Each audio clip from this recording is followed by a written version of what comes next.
Hey, good morning, guys. This is Mike. So, first time welding with aluminum spool gun. I have used TIG. So, I'm looking for opinions or thoughts, suggestions of what I may do here or should do. So, I'm using a Millermatic 211. It's got 035 wire. It's got the 53 series wire in it, running 100% argon. I've got a 1.5 inch piece of aluminum, approximately 60 thousandths thick. When I started out, I'm getting cold lap. So, I've got a base weld under this, and then I've got, of course, 2 laps on each edge, and you can see as I start out they just lap up, they don't penetrate. So my thought is may have to preheat that metal.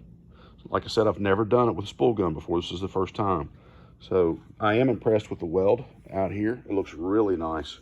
So I tried turning the machine up to get better penetration. It didn't do any good. It just blew, splattered everywhere. So the initial settings that I had were great and laid out a nice weld. So my heat setting stayed the same the whole time. Penetration's good on the back side, so I got it's a good looking weld.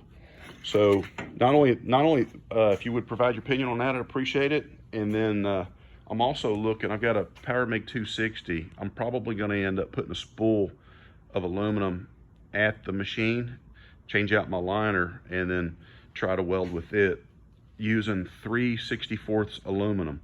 Supposedly you could do it, I don't know, but any suggestions or recommendations or do's or don'ts on that, I would appreciate your feedback. Appreciate you guys. Have a great weekend.